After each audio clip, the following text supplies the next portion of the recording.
a oír estas charlas que damos destinadas a evolucionar ustedes y evolucionar yo mismo. Confío en que sean de provecho para ti, como también confío que tus observaciones sean de provecho para mí. Queridos hermanos, hasta este momento nos hemos propuesto desarrollar algunos temas que ustedes han anotado. Particularmente me interesa hoy desarrollar tu tema y por tanto te ruego leerlo. Mr. Lowe, pero no olvide que dejó pendiente algo del tema anterior. Desgraciadamente la última conferencia no se pudo grabar y usted lanzó a manera de anzuelo y dejó pendiente lo que era energía y magnetismo. Recuerde usted que hablándonos de las vibraciones que emanaban de la divinidad, prácticamente las que alcanzamos a tener una especie de ligera conciencia de ellas, son estas, de la electricidad y del magnetismo, a pesar que no sabemos lo que son. ¿No cree usted que sería lo prudente continuar?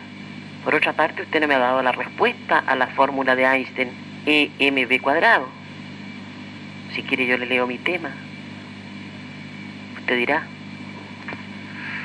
Querida hermana Nata, va a quedar sin contestación. Nada va a quedar sin una respuesta satisfactoria para vuestros intelectos. Pero tú sabes que yo tengo un admirable desorden que después resulta un orden como tú lo has reconocido. Insisto pues en que pase a tratar el tema tuyo esta noche. Quién sabe, en medio del desarrollo de ese tema, haya de conectarlo y explicar lo que tú crees que se encuentra pendiente. Los temas fueron dos, Mr. Lowe. Primero, la tragedia del hombre actual es que no tiene unidad interior. Hay un completo divorcio en su pensar, con su sentir y con su actuar. La pregunta sería la siguiente: ¿qué será lo que produce la unidad de estas tres leyes fundamentales? ¿Serían acaso las tres leyes... No, Anita, todavía no. ¿Serían acaso las tres leyes fundamentales que usted nos ha hablado del amor, la caridad y la sinceridad? La segunda pregunta era, en la conferencia anterior, usted citó nuevamente el ejemplo de la espiga de trigo. La espiga, para que dé fruto, requiere morir. La pregunta en consecuencia es, ¿Mr. Lowe nos está preparando para esta encarnación o para nuestra próxima desencarnación? Querida hermana, me confirmo en mi desorden para saber cómo se va a conectar. Voy a dar respuesta a tu primera proposición, que aunque tú digas o pienses que es complicada, es lo más sencilla. Y vamos a ello. Porque el hombre, bien lo has dicho, o sea, el ser encarnado, aparece en disparidad en cuanto a su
civilización materialista que ha creado este hombre en sus leyes sociales, materiales, económicas y morales, concordantes con ese materialismo que ha creído el ambiente adecuado a su pasaje por este mundo. Tenía que llegar fatalmente a un momento en que no podría mantener la unidad de pensar, de sentir y de actuar. Como no se puede mantener la unidad del espíritu equivalente al pensar, el sentir equivalente al periespíritu, sentimientos, y el actuar equivalente al cuerpo o a la materia, porque ha hecho predominar en su constitución unitaria más diversa por disposición del Creador, ha hecho primar el materialismo. En sus leyes, en sus modos de vivir y en su moral que se ha creado, ha dado desmedida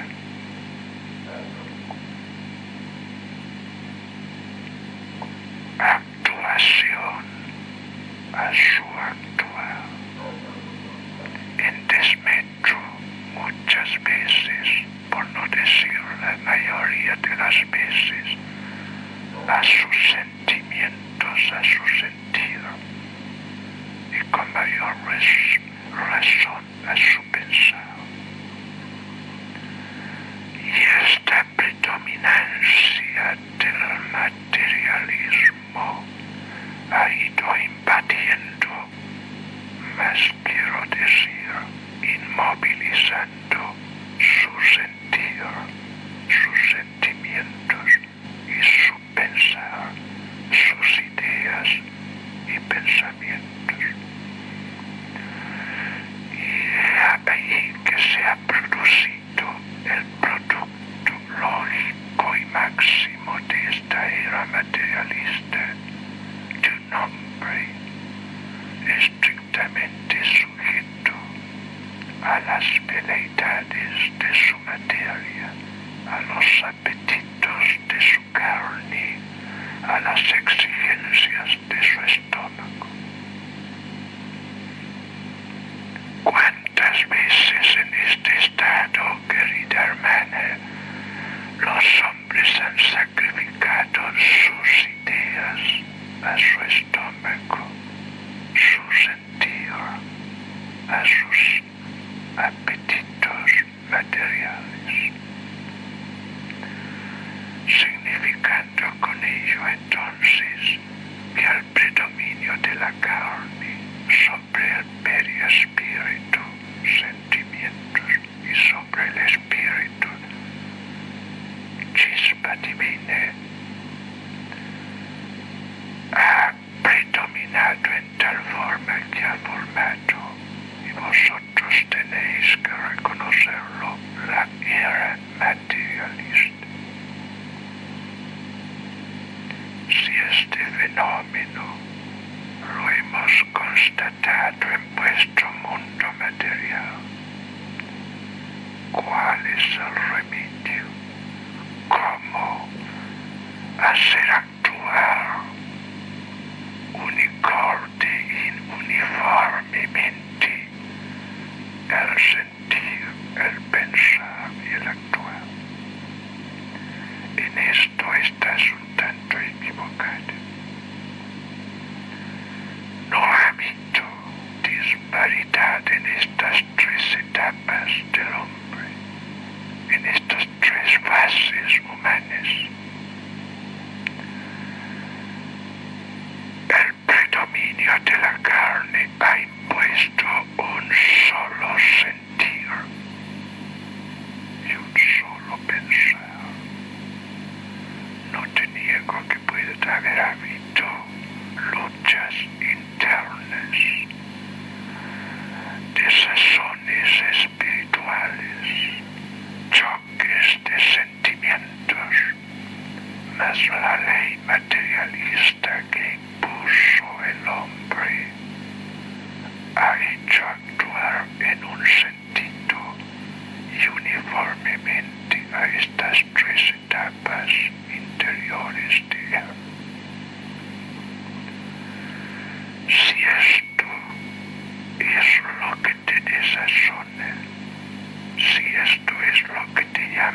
dimensión y quieres rebelarte en contra de ello, el remedio lo está indicando.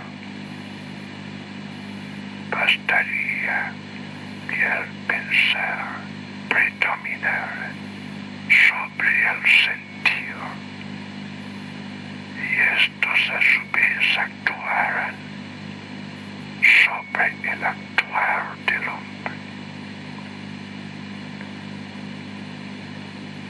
Esto es lo que se propone la era espiritualista,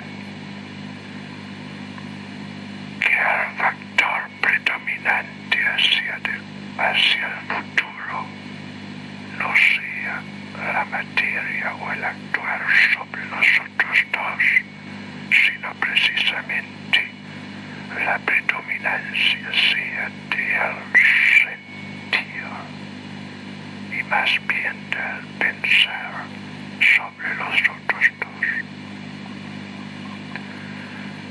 Si fuere así, como está aconteciendo poco a poco, con dolor y con renunciamientos de una vida cómoda material y de leyes impuestas para mantener esta comodidad material, quisiera decir que la pureza del pensamiento, creado basada en la espiritualidad, ha de regir y ordenar los sentimientos, y dominados y encausados estos sentimientos tendrán que producir una actuación del hombre en una forma determinada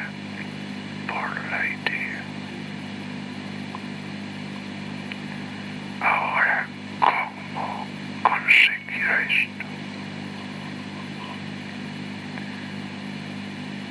En la era materialista, querida hermana, el actuar, o sea, la materia, impuso sus normas y sus imperios por medio de la conciencia del hombre,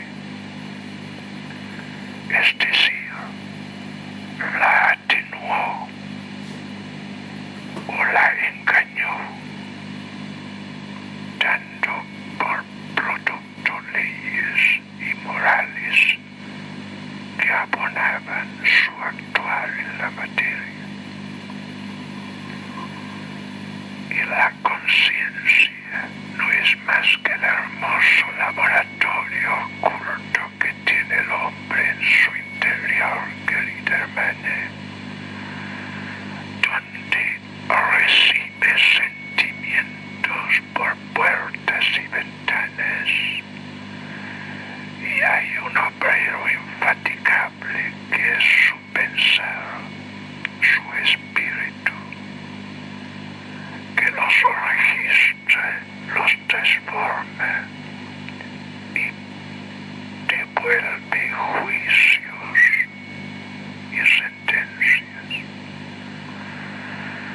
Si tú quieres, es también esta conciencia la sala de un tribunal en que se encuentra el juez espiritual, oyendo a los acusados, que son los diversos sentimientos que van pasando por sus estratos,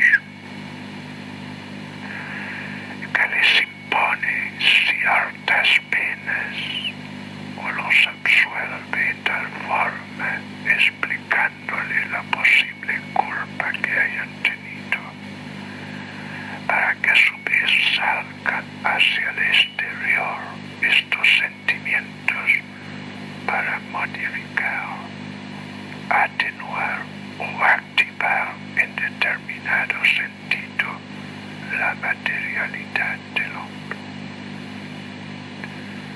Este laboratorio interno, este tribunal interno llamado conciencia,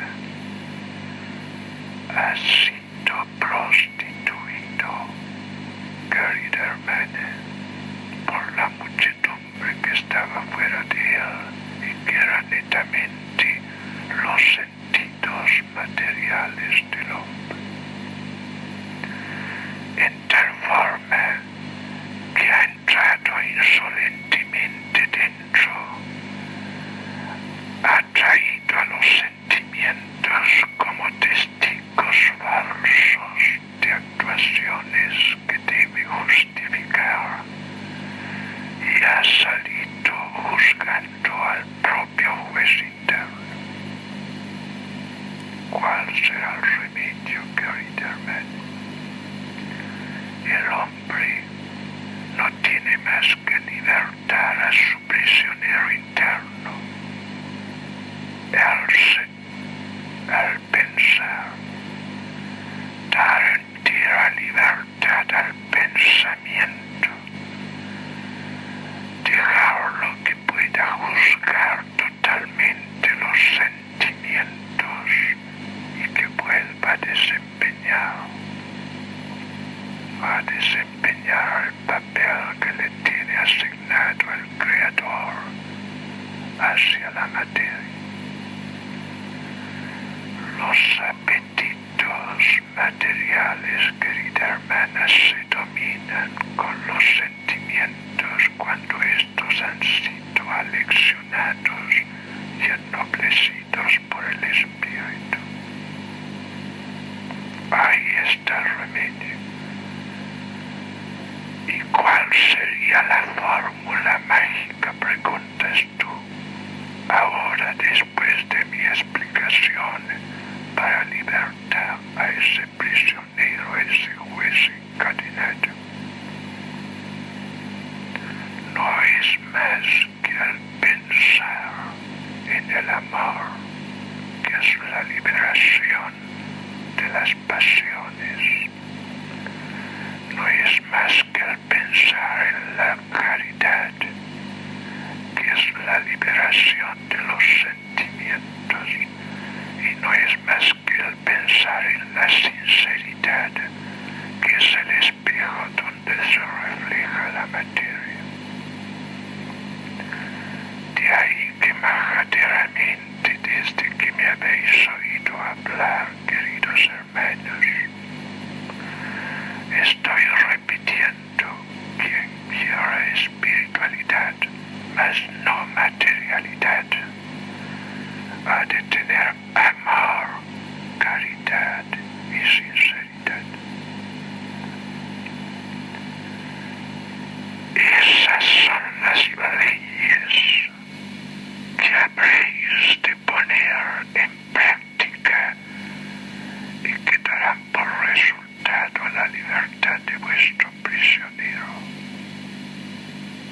de vuestros falsos testigos serán veraces los sentimientos y vuestra carne será sincera.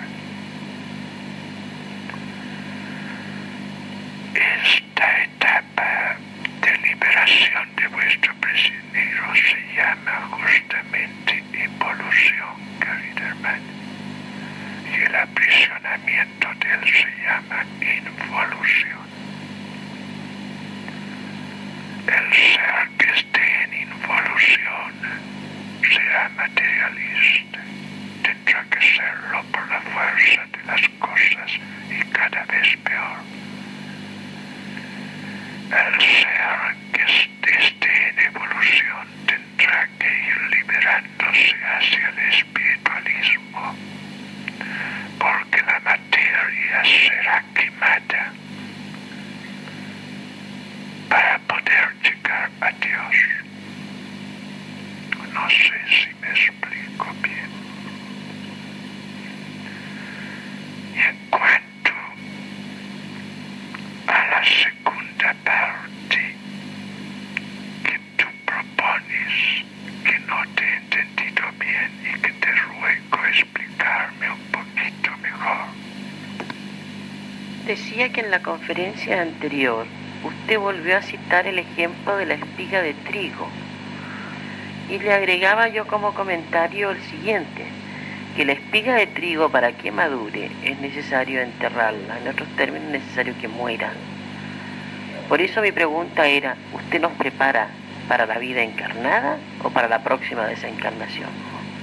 Yo, querida hermana, te preparo para la evolución, que es una etapa larga de recorrido que no distingue encarnación ni desencarnación. Al tomar el ejemplo de la espiga de trigo, te he dicho que en potencia tiene todos los trigales pasados y todos los trigales futuros. Esa es la obra maravillosa de la potencia divina. Una sola espiga, un solo grano, en él está en potencia todo el trigal pasado y todo el trigal futuro.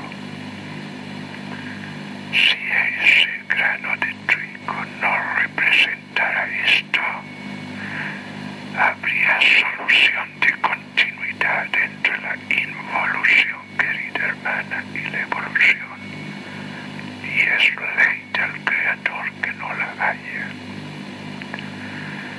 El grano de trigo ha de podrirse para indicarte que ha de llegar al extremo más bajo de la involución, para empezar a dar lo que en potencia tiene el florecimiento y el fruto hacia el futuro. Y en esto está, querida hermana, también la respuesta a lo que dejé pendiente. Me preguntabas qué significación tenía la fórmula de la relatividad ideada por Einstein.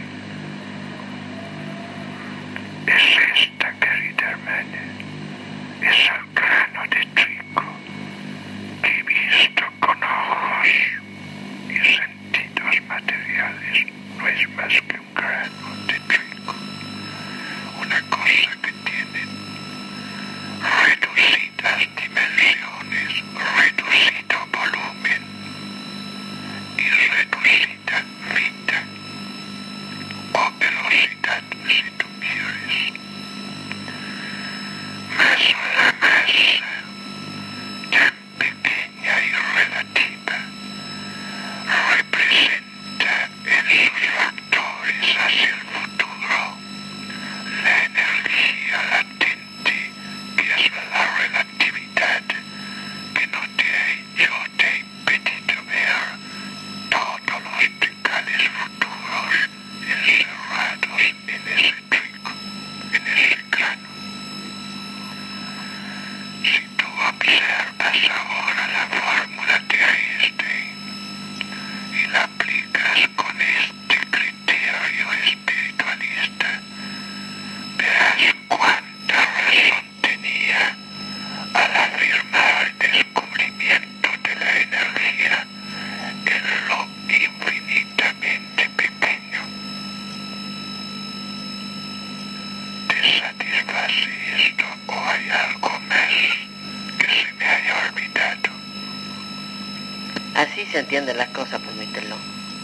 Sería muy interesante que continuara sobre lo mismo. Y continúo según tus deseos, y espero que sean los deseos de todos los demás. La energía, querida hermana, la energía es más que una ley de Dios, es Dios mismo, es el motor, es en resumen la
gracias.